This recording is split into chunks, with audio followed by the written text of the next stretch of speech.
to California Cooking. Here's what's coming up on today's show. Celebrity chef Curtis Stone, he is the best, and he has this new pie pop-up.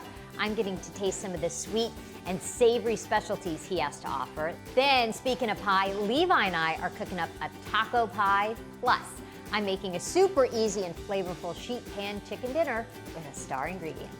I always have such a good time when I get to hang out with celebrity chef Curtis Stone. He has a new pie pop-up, and you guys, I cannot stop thinking about Curtis Stone's pies. Let's check out The Pie Room by Gwen.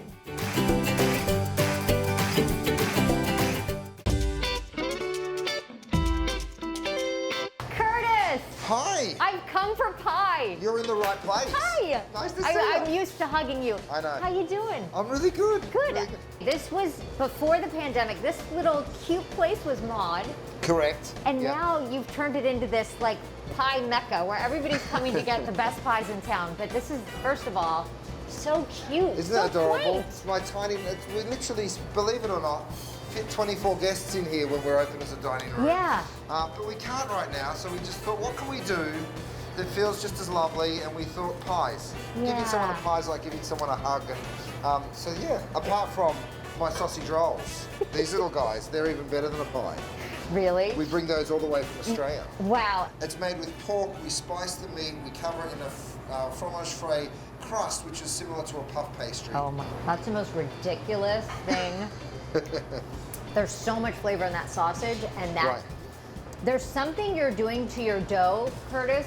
Right. And I'm sure it's a secret you cannot reveal, but it's the best pie dough. I know I keep telling him this when I had your meat pie. I had your beef and ale pie, and I said it was one of the best things I've ever tasted. Oh, thank you. Now this is the second best thing I've ever tasted. Yes. What am I gonna do? I mean, that's the thing too. When you come in here, I think you just want to start kind of grabbing everything. Right. I mean, it is so cute the way you did the setup too, with all the cloches on all the cake stands. I love thanks. it. Thank you. So we do Yeah. all sorts of savory Yes. and all sorts of sweet. So Okay. these are the savory, some larger format, some Right. smaller. Hey, Curtis. Yes. Is it true that a savory pie, I think, is it more an English thing than it would be American or an It Aussie is. thing? Well, we stole it from the English as well. You know, of course, us Aussies, we steal everything.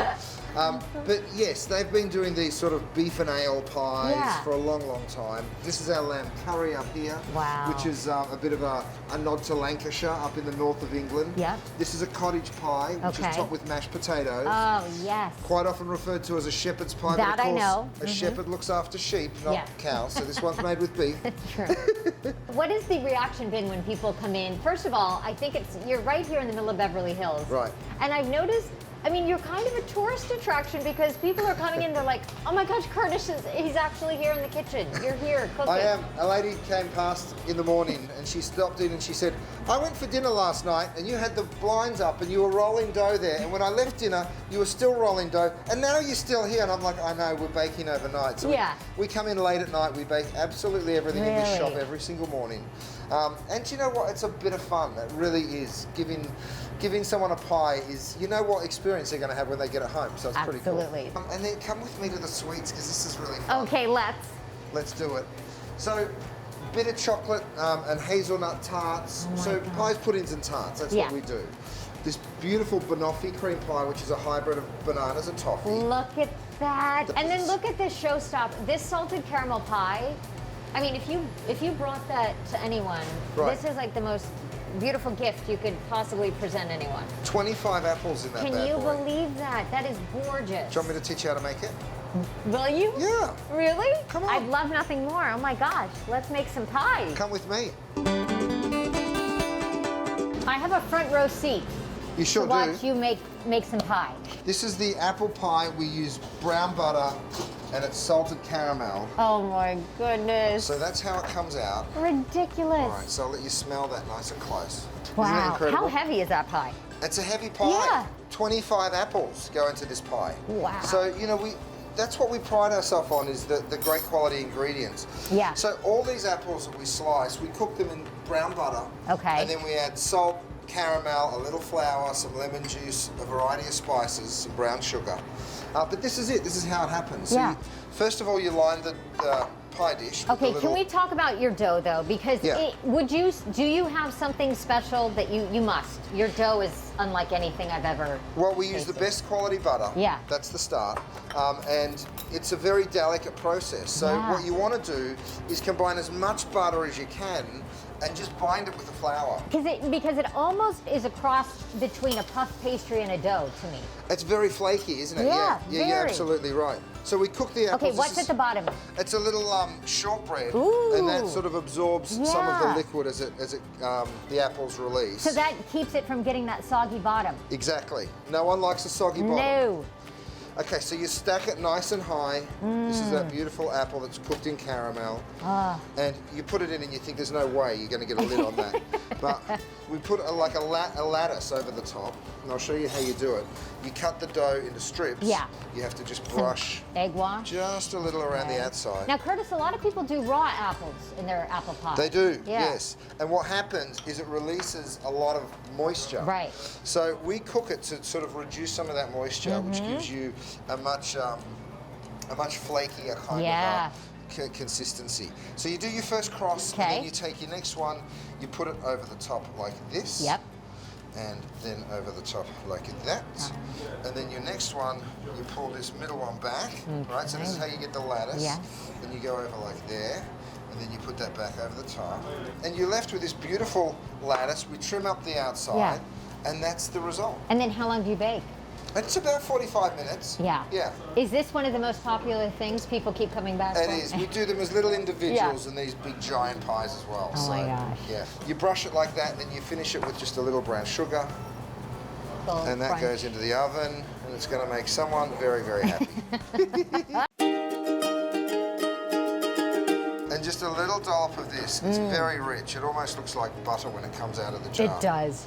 But when it melts, oh yes, it's a thing of beauty. I just don't know what you're doing to these pies. There's, and you know, I've never done the clotted cream.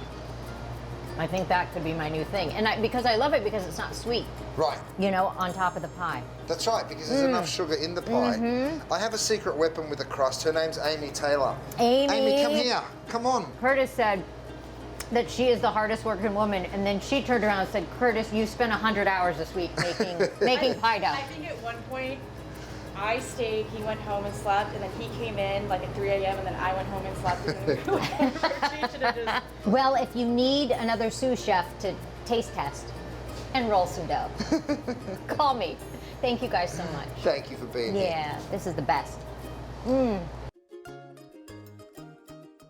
I'm telling you, I don't know what Curtis puts in his pie dough, but his crust is the best thing I've ever tasted. You gotta check out Pie Room by Gwen.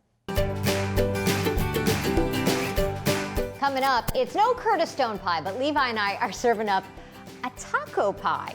And then it's a cross between cauliflower and broccoli. I'm turning a Romanesco into a mouth-watering side dish. But first, I'm making a really easy and quick chicken sheet pan dinner, and it has so much flavor because of one star ingredient. I'll tell you what it is coming up next.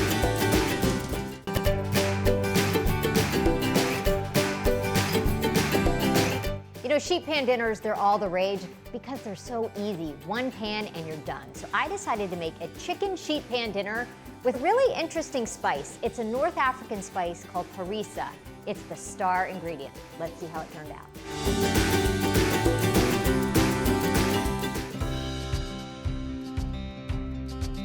One of the most popular things I happen to see when I'm looking for recipes is sheet pan dinners. And that's the easy way of throwing everything on a sheet pan, popping it in the oven. It's less mess, and it really is an easy way, I think, and a quick way to make dinner.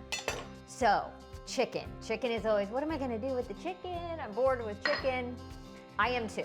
And I'm gonna try this recipe. It has definitely kind of some Middle Eastern, North African flavors because I'm using harissa. It's a North African spice. It's got peppers in it. It's got garlic, salt, spices. It's intense, but I'm gonna mellow it out with some orange, lemon, and I'm gonna massage the chicken, and then I'm gonna roast it with some chickpeas, some olives, and just kind of throwing a bunch of things on the sheet pan and see how it turns out. In here, I've got a skin-on chicken. I've got the thighs and a couple of drumsticks. And then to that, I'm gonna make kind of a marinade, I guess you could say. I'm gonna take some of the harissa and I mean, you don't want to go too crazy especially if you're a little worried about being too spicy. But I'm gonna thin it out because it's almost like a paste. So I'm gonna thin it out with a squeeze of lemon, a squeeze of orange too, some olive oil, and then I'm gonna mix that up and I'm gonna pour that over the chicken. This actually would be a great idea if maybe before you go to work in the morning, you let it marinate all day and then you throw it on the sheet pan. You wanna add some salt, pretty liberal. Let's stir everything around, get it covered. And it gives it this beautiful color too, which is nice. So if you can, let this sit in the fridge for a little bit. Now, to our pan, we've got our sheet pan. I have a can of chickpeas. I drained, rinsed, and then put them on a paper towel because you want them dry. Chickpeas going on.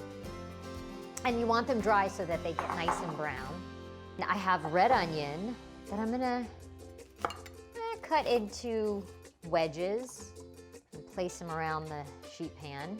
I'm going to add cherry tomatoes at some point, but not yet because they would just disintegrate, and olives too. So, chicken going on. Let's arrange some olives on there. I have green, these are Castelvetrano olives. I'm gonna zest, which I should have done beforehand because it is hard to zest an orange that's already cut in half, but I'm gonna hit it with a little bit of orange zest. You don't really wanna add the juice right now because things would steam and they wouldn't brown. So some orange zest, I have a half cut lemon, a little dangerous, but we can do it. Some lemon on there. And then the other thing, the onions don't really have any oil on them, so I wanna get those the onions with some oil. One last thing I wanna do before I pop it in the oven, I hit it with the zest, but I sliced some of the lemon and some of the orange, and that's gonna get nice and caramely and browned, and it completely changes the flavor of citrus. Just tuck them in there. So now this goes in the oven, 425. I'm gonna check it in about 30 minutes, see how we're doing. So the chicken's been in there for a while, maybe about 40 minutes. It looks good, and right towards the end, and I love how all the onions are getting brown, the citrus, I'm gonna add some cherry tomatoes, and they're gonna burst. Pop that back in, maybe another 15.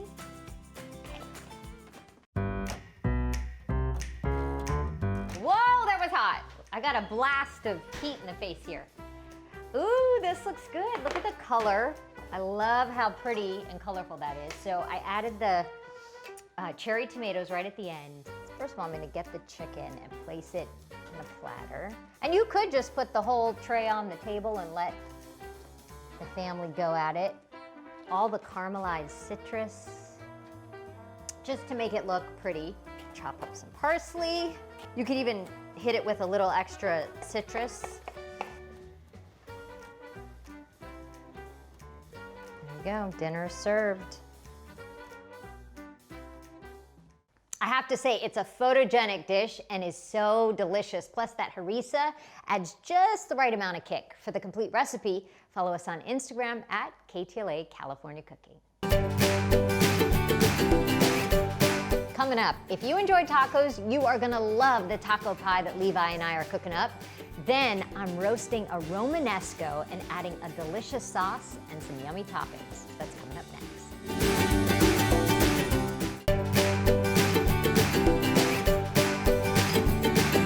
I think by now you guys know how much I use tortillas. Almost in everything. So I decided to take my tortillas and build a taco pie.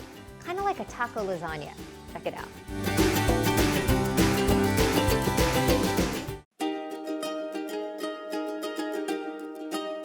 You're gonna help me chop up some green pepper. Green pepper. Yep. Okay. Okay. Green pepper. Do you know what we're making? A butter knife wouldn't cut that. A butter knife wouldn't. So this is just a step up from a butter knife. It's got some sharp teeth on there, but It says safety and save precautions. yeah, just watch the fingers. But I believe in you because you cook with me all the time. In my skillet, I've got my cast iron skillet. I've got just a package of ground beef cooking up. Chopped up a half an onion. To that, I added some chili powder. And I'm gonna add you know, like a tablespoon of cumin, some garlic, and I'm just making a base for, we're gonna try something, Levi. I'm gonna make a lasagna using tortillas and ground beef. Look at this was my Beautiful. All right, let's get our green peppers in. I've got a can of fire roasted tomatoes. So I'm gonna put a can of that in. Some mild salsa. I'm gonna do about a half a jar. Okay, send some green pepper my way. It smells really good. Well, I think that means it's gonna be yummy. I had a little bit of black beans left over in the fridge. So drained can of black beans. So I'm gonna put some frozen corn in. Okay, what I'm gonna do is I'm gonna transfer the beef into a bowl because I wanna bake the lasagna in the skillet. I'm gonna bring this skillet over and we're gonna build it. Some olive oil, and we have our flour tortillas. We're gonna line the bottom, our beef mixture. Yum. Will you top with cheese, please? Cover all of it. We're gonna do another layer onto our beef mixture. It's hot. Here we go. The cheese in there. Yes. All right, almost. We're gonna save some for the top. Okay, going in. Okay, I think it's done. It smells so good in here. I'd say it was probably in there for at least 30 minutes. Look at that. I love when you can serve it all in one pan, but how I would serve this is I put it on the table, top it, some iceberg lettuce, some chopped tomato, some avocado, and then some sour cream, and there is your taco pie. This is my kind of meal. It's everything I want on one plate. And it is really good, you guys. The bottom got nice and crisp. The layers,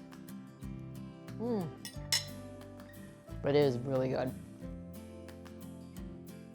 So Levi may have ditched me for the taste test, but he ate a whole bowl of that filling while the pie was in the oven. So that counts. I think that's still a success. Now, from pie to something a little healthier, I believe in making vegetables the star of the show. So I'm making a Romanesco that's a little bit garlicky, creamy, and crunchy, all in one dish.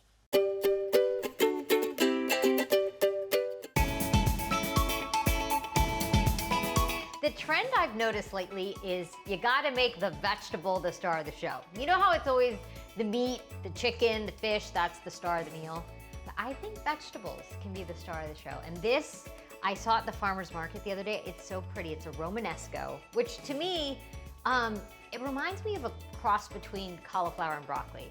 But it's really so pretty. I think it's kind of a showstopper of a vegetable. I've seen people cook it where you cook it whole, and that's beautiful if you roast it whole. I'm gonna slice it, and I'll show you what I'm gonna do. So I've got a skillet heating up in the oven right now. I've got my cast iron, and I've got it hot so that when I put the vegetable in there, woo, it'll immediately start browning. So that's kind of a trick. It also speeds up the cooking process.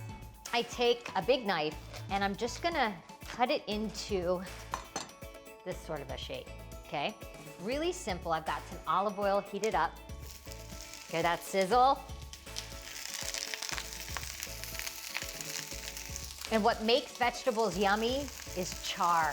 You want char all over this. Fit as much as you can. Single layer. That's really important so it browns. And then melted butter over the top. So butter and olive oil going on. Pepper, good amount of salt. We want this to have a lot of flavor, beautiful. And I also have a couple of garlic cloves in the, still with the wrap on. And hopefully that will brown and get kind of caramelized. And then back in a 425-degree oven, and we're gonna let it roast for, I would say maybe 30 minutes. All right, we got our Romanesco out of the oven. First of all, look at that. It smells really good. The char is what makes this vegetable taste so good. So it's really easy what we're gonna do. And we just let this go. I flipped it once halfway through. And you only flip it when you see this going on. Otherwise, let it keep going. Yeah, the charred bits are so good. And this is how you make veggies the star of the show. So I'm gonna, remember our little garlic pieces? Now we have roasted garlic. So all these little yummy garlic, and when you roast garlic in the oven, it gets so kind of sweet and it's not at all harsh like it would be if it was raw. So I have my favorite labneh, which is, you know, the Middle Eastern ingredient that's become my favorite. Some salt, and we're gonna make kind of like a sauce to go underneath this. So I'm gonna make a bed also to that. So another ingredient is za'atar, which is a Middle Eastern spice. It's got some sesame seeds in there, and I'm gonna add that on top. We take our Romanesco, and we just add it to our plate. Make it look pretty. If you are grilling, by the way, I always throw a lemon on the grill and I top it on top of fish or steak or veggies. And if you don't have the grill going, I just stick it on a dry pan and you get this nice charred lemon and the flavor's so good. So drizzle some of that on there. And I also have some hazelnuts that I just, again, on that dry pan, I just roasted them for a couple of minutes till they get nice and toasted for a little crunch. Sprinkle our hazelnuts on there. A little more of the za'atar on top. I'm gonna hit it with some sesame seeds. There is sesame in the spice, the za'atar, but a little more. Last but not least, drizzle of olive oil, a little more salt, and you're done. That Romanesco side dish, so yummy and such a pretty vegetable. You gotta give it a try. Well, that does it for us. Thanks for watching, and we'll see you next time. Just be my credit. And just eating. Yeah, do it. Slow motion of the meat.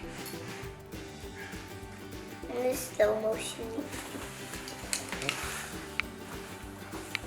You're your own special effects. Yeah. Was that your slow motion?